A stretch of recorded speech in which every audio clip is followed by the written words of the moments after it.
Au Brésil, les descendants d'esclaves ont vécu pendant des siècles sur des terres occupées par leurs ancêtres. Mais ces dernières années, leur droit à la terre a été contesté. Reportage. Le Brésil a été bâti par des esclaves. Tout ça a été bâti par des mains d'esclaves. Le professeur Hélio Santos est président de la Fondation pour l'égalité raciale, une organisation non gouvernementale au Brésil. Au total, environ 10 millions de personnes ont été enlevées en Afrique à l'époque de l'esclavage colonial. Nous en avons accueilli 4 millions. L'esclavage africain était un commerce important au Brésil. Les esclaves noirs étaient traités plus comme des matières premières que comme des êtres humains, occupant une place importante dans le commerce international pendant le colonialisme et stimulant l'économie du pays. Au Brésil, on trouve des pelurinos un peu partout. C'est un lieu où l'on vendait et torturait les esclaves. Les Noirs étaient soumis à la torture. Et même si l'esclavage était puni à titre individuel, la douleur était ressentie de manière collective par les personnes qui y assistaient. Salvador de Bahia, la première capitale du Brésil, était l'un des principaux marchés d'esclaves à l'époque coloniale. Ce lourd passé a encore des répercussions aujourd'hui. Bahia a une très grande importance dans l'histoire du pays, du point de vue économique. Richard Torciano, directeur de l'Institut national pour la colonisation et la réforme agraire. Au XVIIe siècle, beaucoup de fermes produisaient de la canne à sucre et exploitaient des esclaves.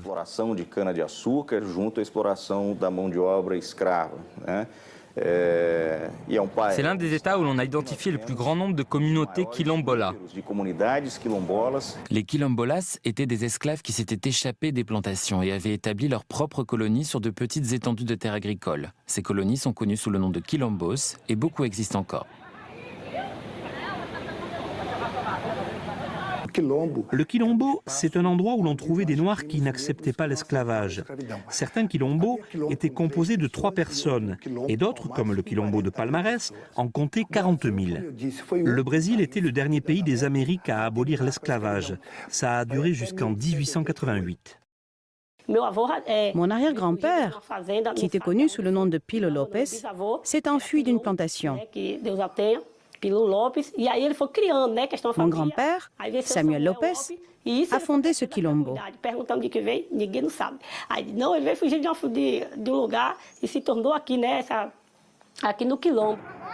À 34 ans, Sandra De Santos est une quilombola et une leader communautaire. Le quilombo où elle a toujours vécu s'appelle Danda, son grand-père l'a fondé. Mais aujourd'hui, Sandra mène une lutte acharnée pour préserver le mode de vie de sa famille.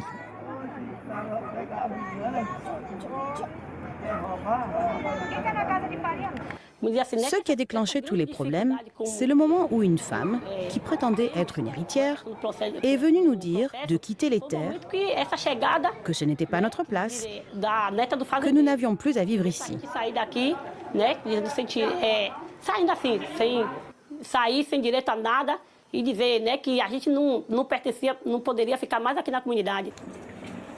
La femme a dit à Sandra qu'elle était la petite fille du propriétaire terrien. Ce genre de litige est plus fréquent depuis quelques années, car des agriculteurs viennent revendiquer leurs droits de propriété sur des terres potentiellement rentables. Au siècle dernier, des familles d'agriculteurs occupaient les terres dans les zones rurales, mais souvent ils les négligeaient, jusqu'à ce que le prix de l'immobilier commence à flamber. Dans certains cas, on a appris que les titres de propriété avaient été falsifiés. Les propriétaires fonciers représentent une force importante au Brésil.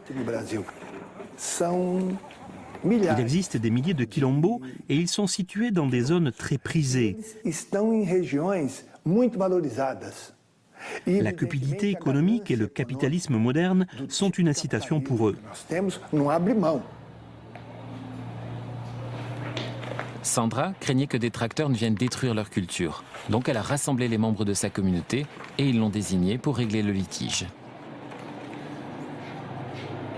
Je dis toujours à ma communauté que les difficultés que nous rencontrons, la lutte des peuples n'a rien de différent de ce dont nous avons hérité de l'esclavage.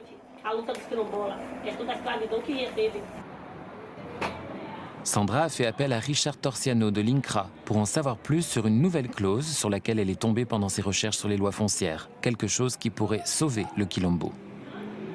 Cette nouvelle loi nous a permis de restituer ces terres aux communautés quilombolas et de rendre justice aux victimes historiques d'injustice et à ceux qui étaient exclus de l'histoire du pays. A essas comunidades quilombolas, né, e a garantir e fazer efetivamente a justiça àqueles que historicamente foram injustiçados e excluídos na história do país. Mais la nouvelle loi, adoptée en vertu de la Constitution brésilienne de 1988, n'a pas été appliquée pendant des années. Puis en 2009, l'ancien président Lula da Silva a fait un geste audacieux qui a favorisé les quilombolas tels que Sandra et sa communauté. Le président Lula les a signés ici, dans l'état de Bahia. 30 décrets désignant les 30 premiers territoires quilombolas.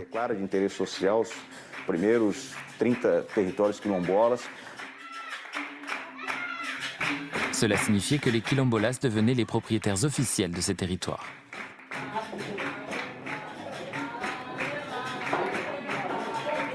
Un autre signe de reconnaissance symbolique de la contribution des esclaves à l'histoire du Brésil est venu des Nations Unies, qui ont proclamé une décennie internationale des personnes d'ascendance africaine en janvier 2015. Le thème de cette décennie, reconnaissance, justice et développement. Je pense que cette décennie d'ascendance africaine devrait servir non seulement pour la citoyenneté des personnes d'ascendance africaine, mais également pour montrer au reste du monde ce que les Noirs ont fait pour l'Europe, ce que les Noirs ont fait pour l'Amérique, puisque nous avons aidé à la construire.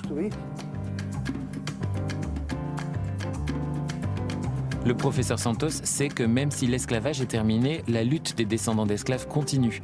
Mais Sandra est déterminée et reste confiante en l'avenir de sa communauté. Le titre de propriété est à portée de main. Nous en sommes au dernier stade. D'un point de vue juridique, leurs droits sont protégés. La Constitution garantit cette protection. Il reste des formalités administratives pour obtenir les titres de propriété, mais d'un point de vue juridique et moral, tout est déjà garanti.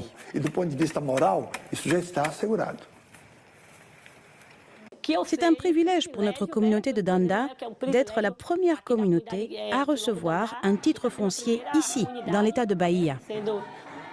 Titulada, né, como está a finalização, ser titulada aqui da Bahia.